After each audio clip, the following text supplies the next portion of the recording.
Very good morning to all. This is Tapas IAS. Tapas IAS में आपका स्वागत है. Today is 28th of July 2023 and we are going to discuss the important news which is covered in The Hindu. So let us start. The first news is that Supreme Court extend Misra tenure as ED director. Okay.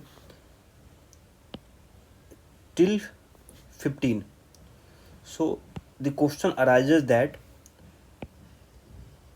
why government extends 3 times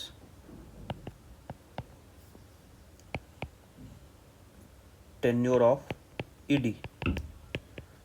So what is the requirement of that? Is there not any other candidate? Is there? No. Any other candidates qualified, that is qualified candidates? So why government pressing the same name again and again? So the Supreme Court has already given the direction in previous order and say that ki the ED will have to vacate the post before 31st of July. So 31 जुलाई से पहले उनको अपनी जो post थी वो vacate करनी थी. लेकिन अभी आपको पता है कि 31 जुलाई से 4 दिन पहले 27 जुलाई को कोर्ट पहुंच गए वापस और बोल रहे हैं कि ईडी का जो ऑलरेडी 3 बार एक्सटेंड कर चुके हैं जो सेंट्रल गवर्नमेंट है 3 टाइम्स. तो उन्होंने ये कहा कि किसी कारणवश की किसी कोई ऐसा कारण है जिसकी वजह से इनको अभी वेकेट ना किया जाए. तो सुप्रीम कोर्ट ने उनसे कारण पूछा कि डिस्कस करें, आप बताएं. तो उन्होंने बोला कि फाइनेंशियल एक्शन टास्क फोर्स होता है, आप सबको पता होगा, एक टाइप का मनी लॉन्ड्रिंग से रिलेटेड काम करता है. वो मनी लॉन्ड्रिंग प्रोहिबिट करने में काम करता है. ये टेरर फाइनेंसिंग में भी काम करता है. टेरर फाइनेंसिंग और भी बहुत सारे डिजिटलाइजेशन में काम है इनका, प्रोलिफरेशन ऑफ फाइनेंसिंग में काम है. तो बहुत सारे FATF के काम है. तो उसका इवैल्यूएशंस होने हैं इंडिया वाला. तो बोलते उनके लिए मिश्रा जी फिट आदमी है, सबसे फिट आदमी है, क्योंकि उनको स्टैटिक्स का ज्ञान है, उनको टेरर फाइनेंसिंग का ज्ञान है, उनको पता है कि करप्शन के केसेस में कैसे अरेस्ट किया जाता है, कैसे फाइल तैयार किया जाता है. तो ऐसे सिनेरियो में उनको हटा देना एक टाइप का जो इंटरनेशनल जो, और उस समय पे अगर कुछ ऐसे इस टाइप की चीज़ें होती है जहाँ पे हम अच्छा परफॉर्म नहीं कर पाते उनके सामने, इंटरनेशनल ऑर्गेनाइजेशन के सामने, FATF के सामने में, तो ये कह रहे हैं कि वो इंटरनेशनल इमेज जो है, इंडिया का जो इमेज है वो इंटरनेशनल लेवल पे कम होगा और इससे देश को हानि पहुंचेगी. तो ये पब्लिक इंटरेस्ट में है, आप इनको नेशनल इंटरेस्ट में देखते हुए आप इनको एक्सटेंड कर दो. तो Sanjay Kumar Mishra tenure till September 15 to serve public and national interest. तो पब्लिक और नेशनल इंटरेस्ट के वजह से सुप्रीम कोर्ट ने इनको थोड़ी सी राहत दे दी. इन्होंने मांगा तो था फिर 15 अक्टूबर तक कि 15 अक्टूबर तक उनको रहने दो, लेकिन सरकार की इस बात से वो एग्री ना होकर इनको 15 सितंबर तक के लिए दिया है. तो ये था. कोर्ट उनको दे तो दी परमिशन, लेकिन उनसे एक काफ़ी हार्श क्वेश्चन पूछा भी है जो कि हम डिस्कस कर लेते हैं. कि कोर्ट उनसे ये पूछ रहे हैं कि are you not giving a picture here that your entire department is full of incompetent people. आप ये एक ऐसा परिदृश्य यहाँ पे खड़ा नहीं कर रहे हो जिसमें आप ये कह रहे हो कि आपके पूरे डिपार्टमेंट में इनकॉम्पिटेंट पीपल भरा हुआ है, सिवाय एक पर्सन जो है मिश्रा जी. मिश्रा जी बहुत टैलेंटेड है, बाकी सब एक टाइप का इनकॉम्पिटेंट पर्सन है, ऑफिसर्स हैं. Is it not demoralising? आप ये डिमोरलाइज नहीं कर रहे हो इंटायर फोर्स को, ED के सारे फोर्स को, एक्सेप्ट एक पर्सन को लेके कि एक सर्वे सरवाए हैं, वो वही रहेंगे तो ED चलेगी, वो कल के दिन नहीं रहेंगे तो ED नहीं चलेगा.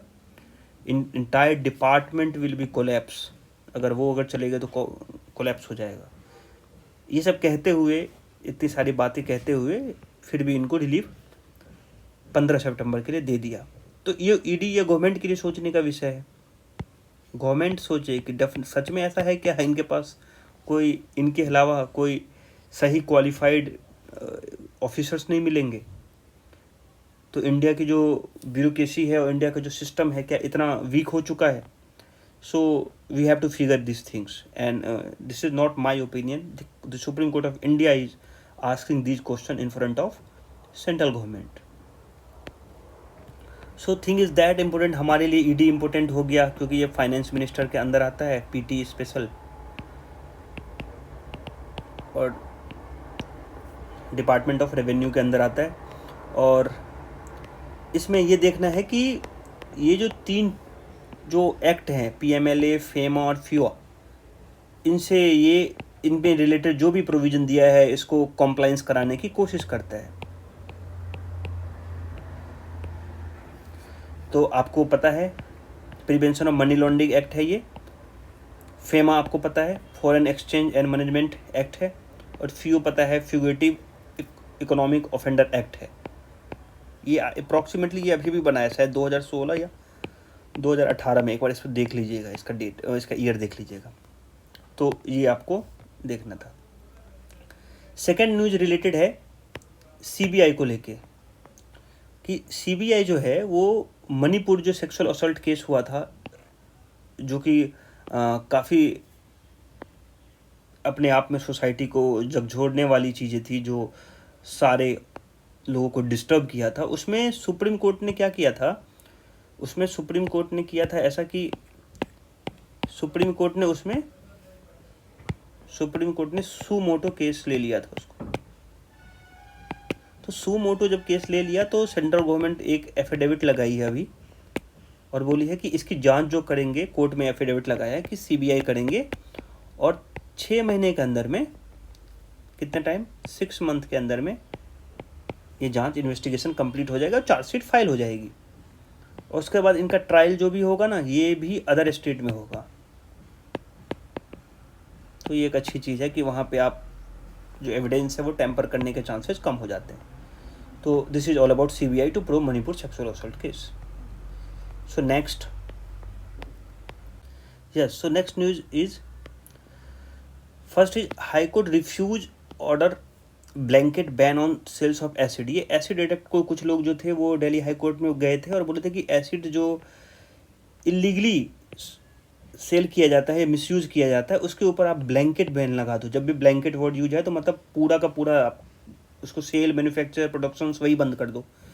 तो ऐसे में हाई कोर्ट ने बोला कि नहीं, ऐसा तो नहीं कर सकता हूँ, लेकिन ये है कि जो ऑलरेडी कानून हैं, जो लॉ बने हुए इन्फोर्स, जैसे Delhi poison possession and sales rules है, तो मैं उसको रिग्रेस बनाऊंगा. अथॉरिटी को बोलूँगा कि उसमें जो उसमें पेनल्टीज हैं उसको ऊपर ध्यान दे, इम्प्लीमेंटेशन उसका अच्छा कराऊंगा, ताकि जो है इलीगल जो उनके सेल्स हो रहे हों या मिसयूज हो रहे हों एसिड का, वो उसको रोका जा सके, और जितने भी रूल्स हैं उसको कंप्लाइंस कराने की कोशिश किया जाएगा अथॉरिटी के द्वारा. तो ऐसा एक ये आया था. तो ये था, इतना इम्पोर्टेंट था नहीं, लेकिन फिर भी मैंने कवर किया, क्योंकि कभी कभी ये भी पूछ देते हैं कि आपको बैलेंस आंसर लिखना होता है कि आप कोई चीज़ अगर इस टाइप का अगर डीएम है या कहीं है एसडीएम है, कि अगर आपको आ जाएगी किसी चीज़ को तुरंत आपको हमेशा के लिए बंद करना है, तो आप उस समय पे कैसा सोचते हैं. तो आपको बैलेंस आंसर देना है इस तरीके से कि ताकि प्रोडक्शंस भी होते रहें लेकिन उसका मिसयूज भी ना हो. नेक्स्ट चीज़ है रिलेटेड टू एक, अभी जो है वो 29 से लेके 1 अगस्त तक एक डांस होने वाला है, एक फोक डांस होने वाला है, और वो मोहिनीअट्टम जो डांस है केरला का, ठीक है, उसको होगा, वो इंडिया गेट में होगा. फर्स्ट 2 डेज ऑफ इवेंट है ये. तो ये इंटरनेशनल एकेडमी ऑफ मोहिनीअट्टम जो है वो होस्ट करते हैं, और इनको ये युवा मुकलम 2023 का नाम दिए हैं. तो आप ये देख लो, डिफरेंट जो फोक डांस होते हैं ना, उनके बारे में पढ़ लो, कि जैसे मोहिनीअट्टम हो गया, भारतनाट्यम हो गया, उसके बाद कथक हो गया, कथकली हो गया, उड़िया हो गया, और भी जितने भी हैं उसमें देखो. फिर उसके बाद उनका वो थीम देखो कि ये कौन से गॉड को रिप्रेजेंट करते हैं, उसमें क्या क्या उसमें जो भी यूज होता है इक्विपमेंट, वो कौन सा इक्विपमेंट यूज होता है, उसके स्टाइल कैसे होते हैं. जैसे ये वाला जो है वो लश स्टाइल है इनका इसमें, और ये फेमिनिस्ट को शो करता है. मोहिनीअट्टम जो है मोस्टली विष्णु भगवान के लिए होता है, मोहिनी अवतार वाला. तो उसमें ये ग्रेसफुल होता है, इसमें जर्क नहीं दिया जाता है, ज़्यादा तेज झटके मटके नहीं है, इसमें स्लो है, स्मूथ है, ऐसा है. और एक टाइप का ये क्लासिकल फॉर्म ऑफ डांस है. तो आप जितने भी डांस हैं तो ये डांस हमारे लिए ये इम्पोर्टेंट नहीं था कि थर्ड एडिशन ये चल रहा है, ऐसा कुछ चल रहा है, अगर होगा तो होगा, ये भी इम्पोर्टेंट, लेकिन ये इतना नहीं है। लेकिन आपको आर्ट एंड कल्चर में मोहिनीअट्टम आना चाहिए, और डिफरेंट डिफरेंट फोक और जो भी है डांस हैं वो आपके बारे में, या फिर मार्शल आर्ट्स हैं उसके बारे में आप पढ़ सकते हैं। नितिन सिंघानिया की बुक है, या फिर फाइन आर्ट्स की बुक से भी आप उसको कवर कर सकते हैं। अगर जैसे जैसे न्यूज़ में आएगा मैं तो डेफिनेटली उसको डिस्कस कर ही दूंगा जितनी भी नेसेसिटी रहेगी। लेकिन आप फर्दर के लिए आप फाइन आर्ट्स की एक बुक आती है, आप ये पढ़ लें।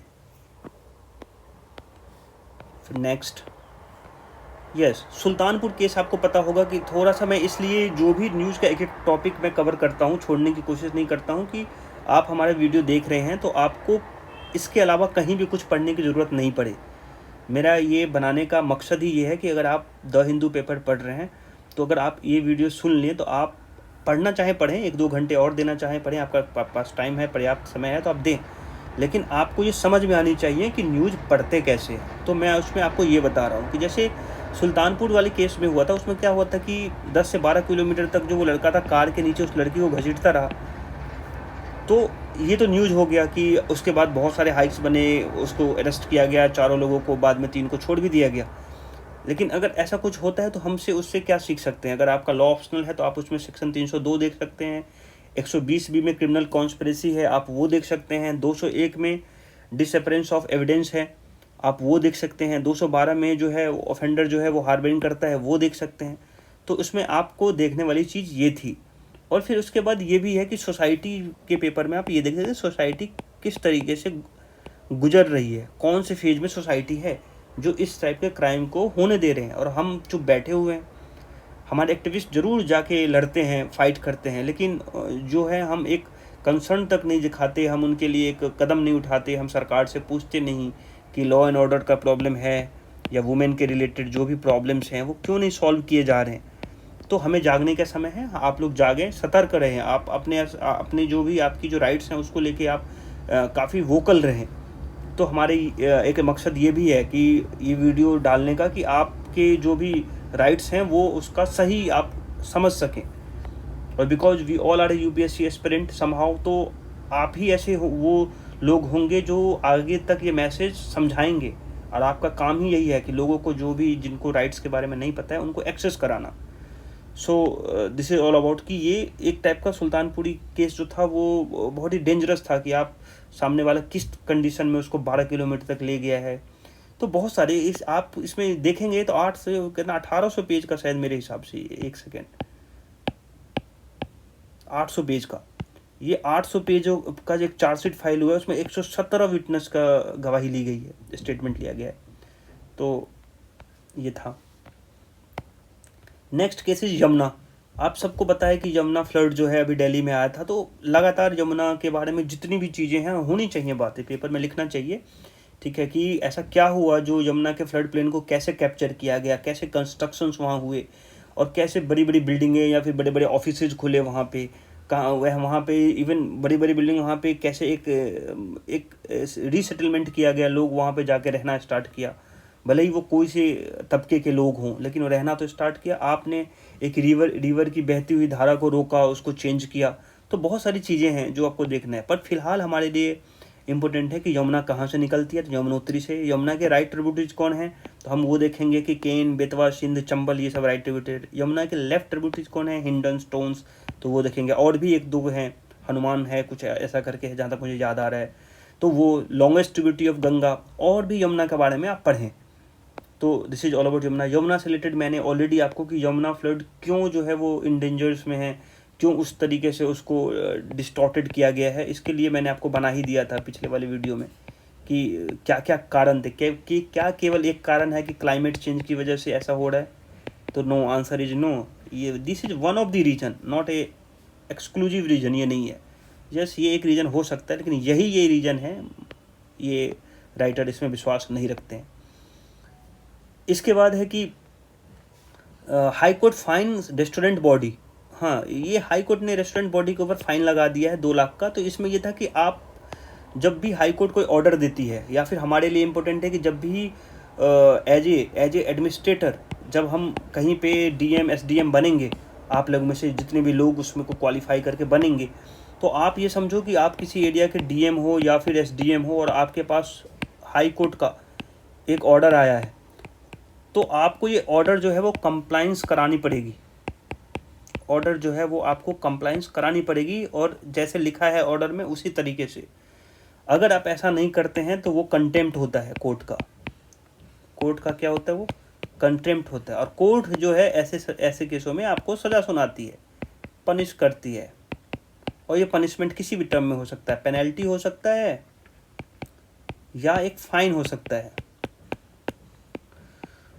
तो ऐसे ही कुछ ऐसा हुआ। हाई कोर्ट के कोई ऐसा था कि हाई कोर्ट ने कोई ऑर्डर सुनाया था, और जो दो रेस्टोरेंट की बॉडी थी, NRAI, that is called national restaurant association of India, and FHRAI, that is called federation of hotels and restaurant association of India. तो इन दोनों के ऊपर उन्होंने कुछ कंप्लाइंस के लिए बोला था, इन्होंने किया नहीं, तो फिर दोबारा जो भी है उनके ऊपर वो इस टाइप की चीज़ों को लेके 2 लाख का उन्होंने फाइन मार दिया।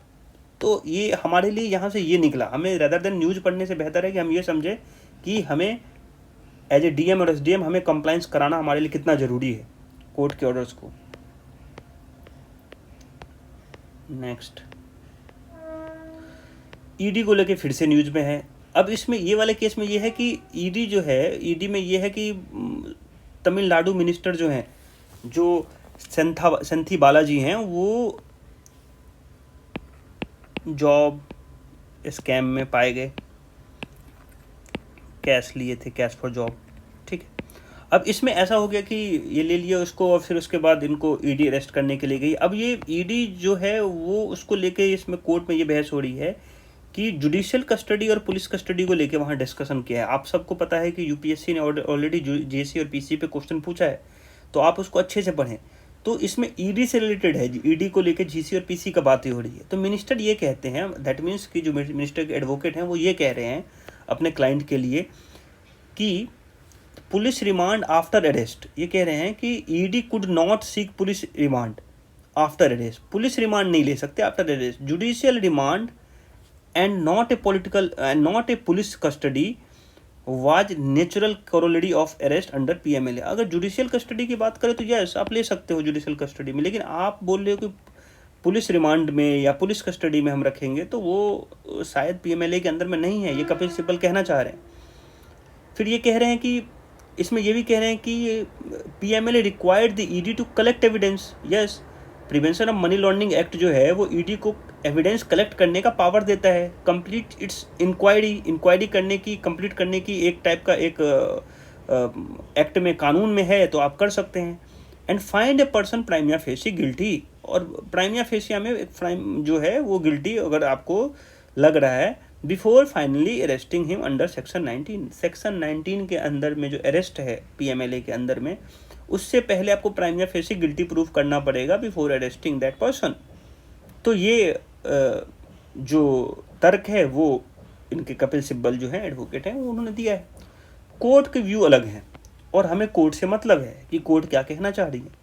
कोर्ट ये कह रही है कि the court asked whether the argument मेंट दैट, क्या आपका आर्गुमेंट ये कहता है कि ED had no power to further investigate, ED के पास फर्दर इन्वेस्टिगेट करने के पावर नहीं है after arresting the accused, accuse को अरेस्ट करने के बाद। एक बार एक्यूज्ड को आपने अरेस्ट कर लिया तो क्या ईडी उसको फर्दर इन्वेस्टिगेशन के लिए कोई पावर नहीं है क्या? Even after arrest further investigation में बी रिक्वायर्ड, अरेस्ट के बाद भी कई बार तो ऐसा होता है कि आपको अरेस्ट करता है उसके बाद भी आपका इन्वेस्टिगेशन चलेगा ना भाई, खत्म थोड़े हो जाएगा। तो even after arrest further investigation में बी रिक्वायर्ड टू फाइंड किस चीज़ के लिए ज़रूरत है, where the money has gone, पैसा गया तो गया कहाँ, टू whom it went, तो गया तो किसको गया, and if there was someone else involve, कोई और तो इन्वॉल्व नहीं है, उनके नीचे ऊपर माँ बाप कौन हैं, छोटे उनके जो शागिर्द हैं वो कौन है, पता तो करें। कैन यू से दैट, क्या आप ये कहना चाहते हो कि everything concerning the investigation is over with arrest, कि एक बार तुमने अरेस्ट कर लिया किसी को उसके बाद सब कुछ खत्म, सारे इन्वेस्टिगेशन कंप्लीट। तो ऐसे कंडीशन में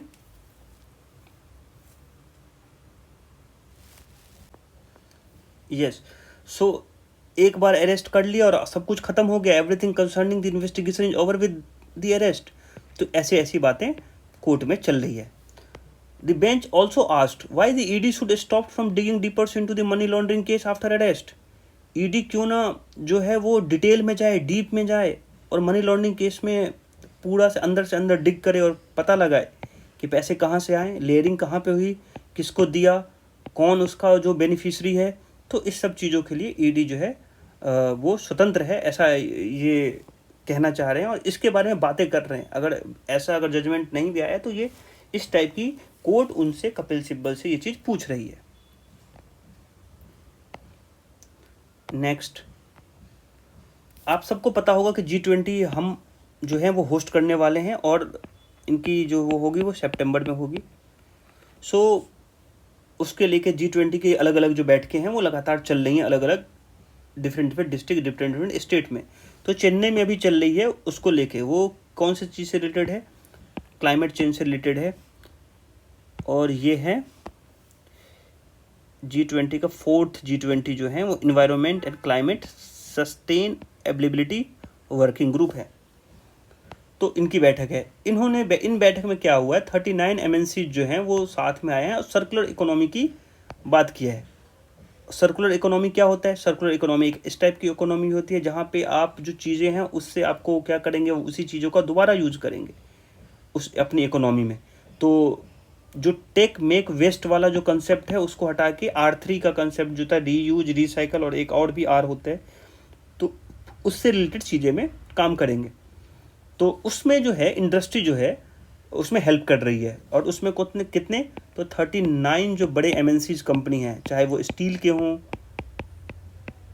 चाहे वो FMCG के हों या फिर चाहे किसी इलेक्ट्रॉनिक्स डिपार्टमेंट के ही क्यों ना बड़ी बड़ी कंपनियां हों, ये बोल रहे हैं कि हम जो है वो टेक मेक वेस्ट वाला जो कंसेप्ट है इससे हटके हम रीयूज, रिसाइकल ऐसा वाला कंसेप्ट यूज करेंगे और सर्कुलर इकोनॉमी का एक कोलिजन बनाएंगे। और उससे क्या होगा कि आपके वेस्टेज कम होंगे, आप रिसोर्सेज आपके कम से कम यूज होंगे, नेचुरल रिसोर्सेज बचा रहेगा।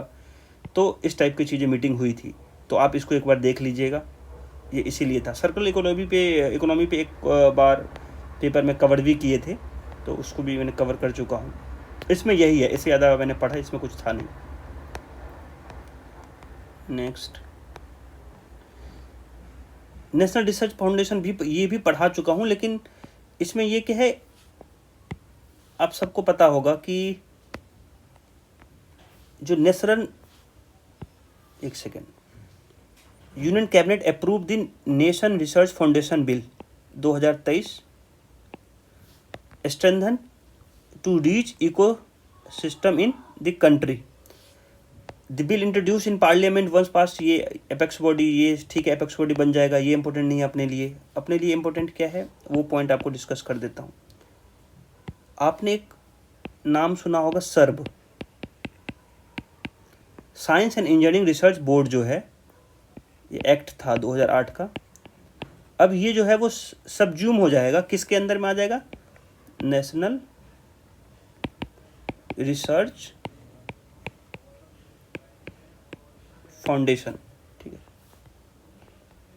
National research foundation, yes. एक मिनट दीजिएगा। ओके, सो इन सब में डिफरेंट बॉडीज़ हैं। ठीक है, आपको इतना इंपॉर्टेंट इतना याद रखने की ज़रूरत नहीं है कि कैसे ICMR, ICAR, Indian council of agriculture research हो गया, ICMR हो गया, हिस्टोरिकल हो गया, उसके बाद UGC हो गया, कैसे कैसे सबको रिसर्च में पैसे मिलेंगे और कहाँ कहाँ से पैसे आएंगे। तो इसमें जो राइटर है वो बजट के बारे में लिखना चाह रहे हैं मोस्टली, कि सरकार ने बजट में कुछ पैसे रखे हैं और कुछ पैसे जो हैं वो हमें किससे लेने हैं, हमें लेने हैं किसी और से, और वो और कौन है, पब्लिक इन्वेस्टर्स। तो इसमें दो लोग हैं, आप ये याद रखिएगा। पहला, गवर्नमेंट खुद ही कुछ बजट में डालेगी, और दूसरा प्राइवेट इन्वेस्टर्स हैं। तो ये दो लोग मिलके देंगे। कुछ 14,000 करोड़ जो होंगे, वो 14,000 करोड़ जो होंगे वो आएंगे तो आपको गवर्नमेंट के बजट से, और बाकी जो 36,000 करोड़ आएंगे वो आएंगे प्राइवेट इन्वेस्टर से। तो आप उसको याद रखिएगा।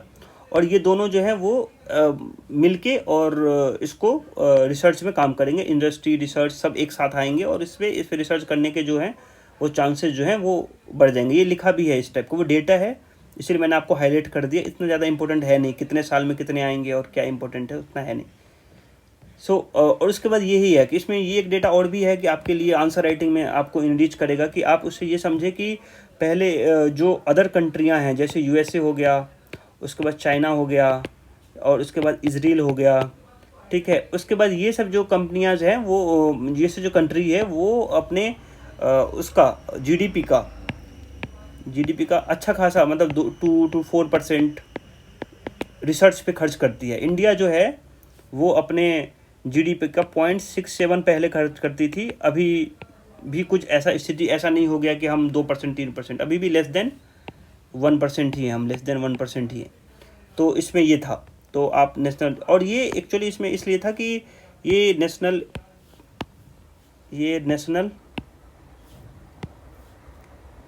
इससे फट जा रहा है थोड़ा सा, ये नेशनल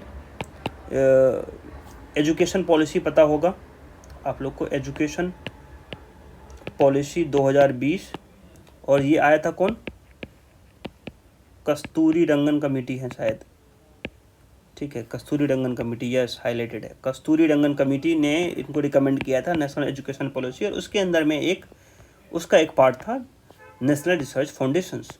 तो इसलिए तो इनसे ये हो गया कि पहला तो अब ये याद रखिए कि सर्ब जो है वो सबज्यूम हो जाएगा एनआरएफ के अंदर में। फिर उसके बाद जो होगा फंड कहाँ से आएंगे, तो 14,000 करोड़ जो है इधर से, 5 साल की बात है, ये 5 साल में आएंगे, 5 ईयर्स में, ठीक है। तो 14,000 करोड़ यहाँ से, 36,000 करोड़ यहाँ से आएंगे।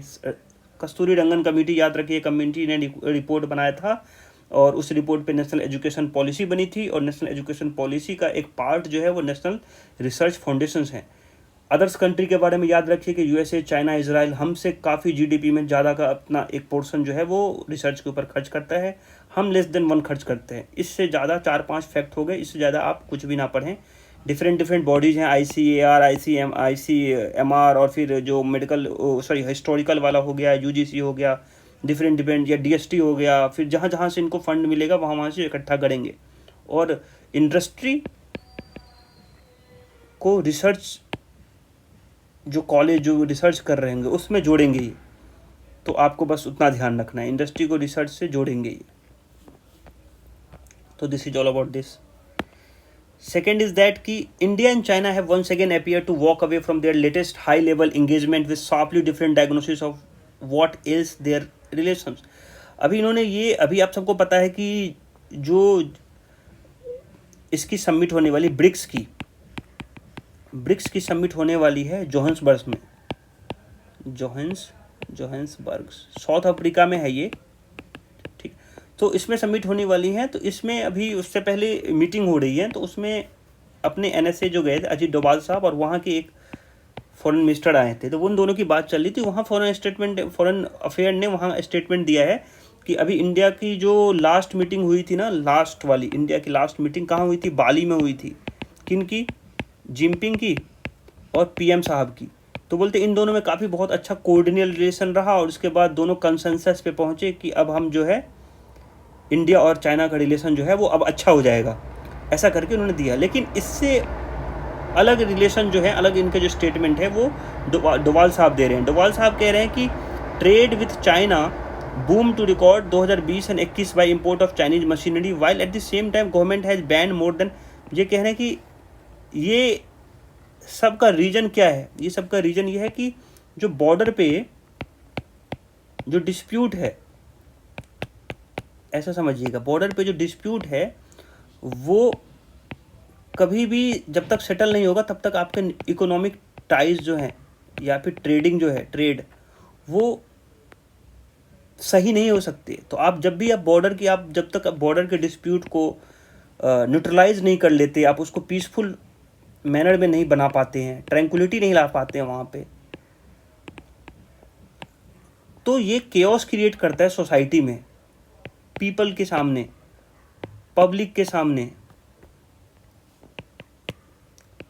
और इवन पब्लिक अथॉरिटी जो होते हैं या फिर गवर्नमेंट होते हैं, पॉलिसी मेकर्स, उनको ये भरोसा नहीं रहता कि आपके साथ वो कैसे ट्रेड करे।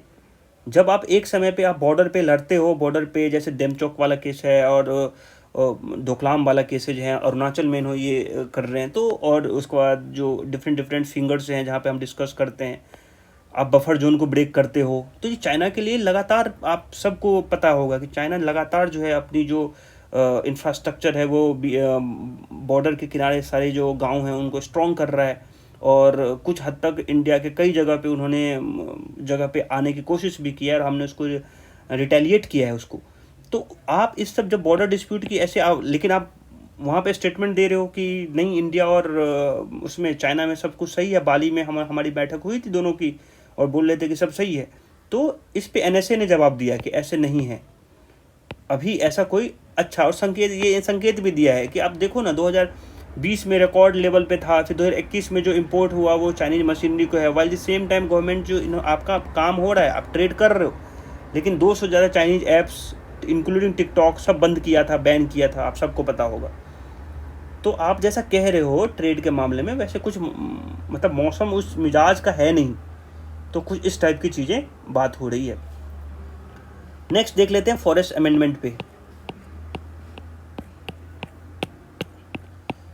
इसमें राइटर ने 2-3 चीज़ें बहुत अच्छी डिस्कस किए हैं, और मैं उसको आपको पहले भी डिस्कस कर चुका हूँ और फिर से डिस्कस करता हूँ आपके सामने। पहले तो एक तो जो आज के पेपर में नहीं है, लेकिन उन्होंने नेम को लेके है, फॉरेस्ट कंजर्वेशन का नाम भी इन्होंने चेंज किया है, और जिस पे साउथ के जो कुछ स्टेट्स हैं वो उन्होंने ऑब्जेक्शन भी लिया है कि उनमें उनका नाम से कुछ दिक्कत है। फिर अभी जो आज का जो इसमें है पॉइंट, वो इसमें ये है कि ये कह रहे हैं कि पहला कि आपको पता है कि फॉरेस्ट कंजर्वेशन एक्ट 1980 को अमेंड किया जा रहा है, ठीक है। तो आप पहले ये एक्ट याद रखना, ठीक है। उसके बाद हम आते हैं, so the bill will significantly restrict the application of landmark, और उसमें ये कह रहे हैं कि जो ये आपको आंसर राइटिंग में डालना है, गोदा बर्मन जजमेंट जो था 96, ये क्या कहता है? ये कहता है कि फॉरेस्ट वो जगह नहीं है जिसको गवर्नमेंट ने, ऑफिशियल्स ने रिकॉर्ड में ले लिया है। आपको पता है कि फॉरेस्ट जो है एक बार रिकॉर्ड में आ जाता है, लैंड रिकॉर्ड बनने के बाद, तो फॉरेस्ट पे उसको डिफाइन किया जाता है कि ये सरकार डिसाइड करती है कि ये फॉरेस्ट लैंड है। तो गोदावर्मन का केस जो था उसमें ये कहा गया था कि जजमेंट 1996 का है, वो कह रहा था कि forest is not all about the what government has recorded, और गवर्नमेंट ने जो भी उसको लिख दिया है, बल्कि फॉरेस्ट वो भी है जो ट्री एरिया है, जो जिसमें ट्री लगाए गए हों, और वो जो लीगली नोटिफाइड नहीं हों, वो भी फॉरेस्ट हैं। So Godavarman judgement of 1996 which had extended the scope of 1980, scope बढ़ा दिया था फॉरेस्ट का, स्कोप बढ़ा दिया था, और जो डिक्शनरी मीनिंग था फॉरेस्ट का, that is the area with tree rather than just area legally notified as a forest. जो फॉरेस्ट का जो डेफिनेशन है उसको स्कोप में लिया था, इंटरप्रिटेशन किया था उन्होंने इस तरीके से। सो प्रेजेंट अमेंडमेंट जो है वो रिस्ट्रिक्ट करता है फॉरेस्ट एफसीओ को टू ओनली लीगली नोटिफाइड। अब ये कह रहे हैं कि वही चीज़ है जो लीगली नोटिफाइड है वही फॉरेस्ट है, और बाकी फॉरेस्ट में वो फिर वो इंफ्रास्ट्रक्चर अब वो करेंगे। तो ये राइटर को एक ये ऑब्जेक्शन है, और ये कह रहे हैं कि this could potentially impact around 28% of Indian forest covers encompassing almost 2 lakh square kilometer. While the forest include fruits, orchards and plantations, they also encompass forest of exceptional quality conservation value. आप ये कह रहे हो कि ये लोग जो हैं, जो ऑर्चर्ड्स और प्लांटेशन उगाते हैं, उनको भी फॉरेस्ट में रखा गया था, पर अगर आप इनको हटाते हो तो ये तो इनके तो कुछ भी नहीं है, ये तो फॉरेस्ट हट गया।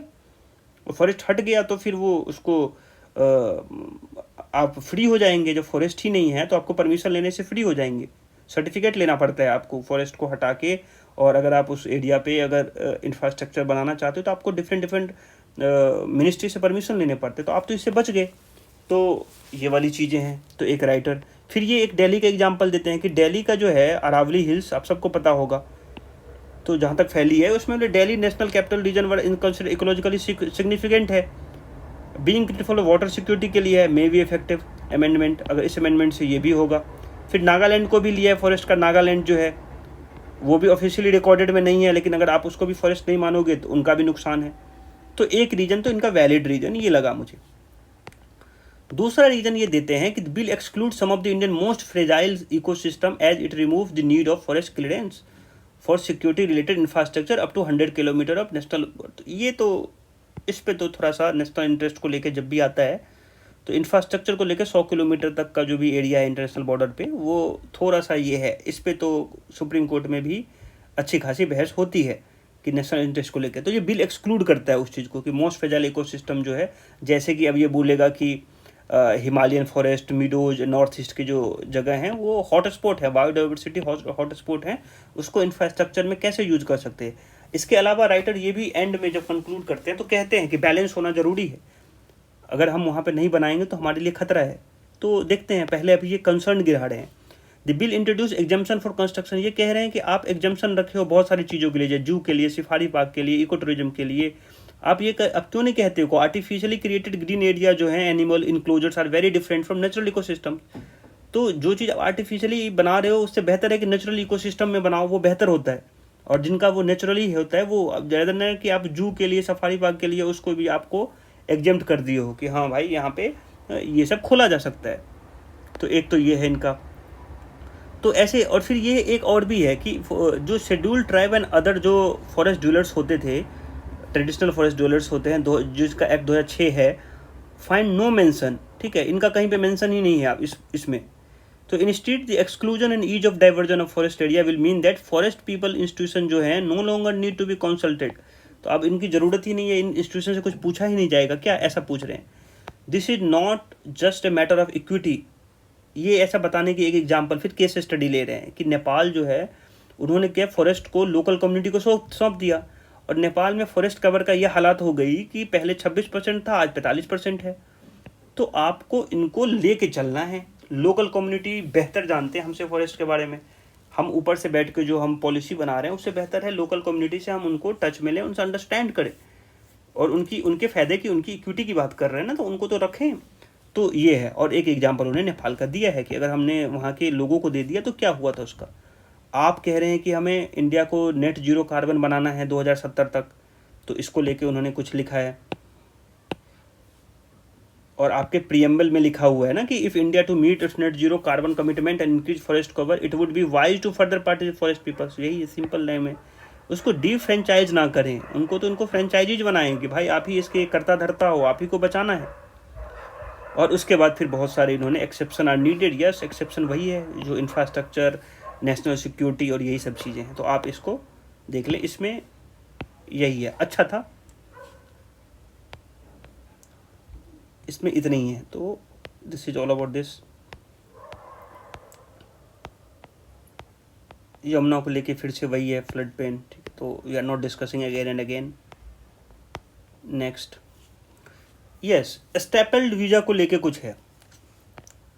इंडिया ये कि कुछ हमारे जो अरुणाचल के कुछ प्लेयर्स थे उसको उन्होंने जो वीज़ा देने से जो है चाइना जो है वो मना किया, ठीक है। तो उसको स्टेपल्ड वीज़ा उसको बोला जाता है कि उसको किसी वजह से जो है वीज़ा हमारे इंडिया का वो डिजर्व करते थे, उनको वो दिया नहीं, और वो इंटरनेशनल लेवल के प्लेयर्स हैं। सो जो अपने फॉरेन सेक्रेटरी हैं वो जो है वो उनको है, it has come to our knowledge notice that staple visa have been issued to some of our citizen representing the country in international sporting event in China. This is unacceptable and lodge a strong protest with the Chinese side reiterating in the our positions. India reserve the right to suitable response to the actions. तो ये अरिंदम जो है बख्शी हैं वो उन्होंने इसके बारे में लिखा है। He added that India the key to resolve bilateral issues was resolved issue at the LAC to restore peace. LAC बहुत बड़ा इनका मुद्दा है कि मतलब आप ये समझो कि डेवलपमेंट जो है, आप जो भी कहना चाह रहे हो कि हम ट्रेड में इतना है, जब तक आप इस पे डिस्प्यूट पे आप इसको सॉल्व नहीं करोगे, आप इधर से ट्रेड चाहते हो और इधर से आप LAC पे आके आप उधर से छेड़खानी करते हो बाउंड्री को, जो भी आपको बाउंड्री है उसमें आके आप एक स्टेप आगे तक लेते हो। तो this is not is going in India कि आप इंडिया के साथ तो एटलीस्ट ये नहीं चलेगा कि आप ट्रेड की बात करो और फिर ऊपर से आके आप वहाँ पे अपने इंफ्रास्ट्रक्चर बूस्ट करने लगो, और फिर कभी ऐसा मौका मिला तो आप एक स्टेप आगे ले लो। So we are aware of that fact. तो हम सारे जानते हैं कि चाइनीज़ के रूल्स और रेगुलेशंस भी हमें पता हैं कि किस तरीके से वहाँ पे डेमोक्रेसी है। So this is all about ये है कि आप वीज़ा क्यों नहीं दिया, क्योंकि वो बंदा अरुणाचल का था, तो अरुणाचल पे उनका स्टेक है कि अरुणाचल तो भाई अरुणाचल तो को अपना मानते हैं वो, तो उसकी वजह से वो उस बंदे को नहीं दिया, बाकी सारी टीम को दिया, और उसको जो वीज़ा हुआ उसको इस टाइप से राइटर्स लिखते हैं कि वो जो है स्टेपल्ड वीज़ा है फॉर अरुणाचल एथलीट्स, अनएक्सेप्टेबल है, आप उस तरीके से उसको नहीं दे सकते। वो इंडिया का पार्ट है और इंडिया के लोग के पूरे राइट्स हैं कि अपने जो इंडिया है उसको इंटरनेशनल उस पर प्लेटफॉर्म पे उसको रिप्रेजेंट करे। और ये ऐसा कर चुके हैं, पहले भी करते थे। एक बार 2011-12 का उन्होंने दिया है कि 11-12 में भी लद्दाख को अपना मानते थे, उस समय भी वो किए थे। तो this is all about that. और कुछ है तो देखते हैं क्या है। हीट वेव केरला में 120 लोग मरे।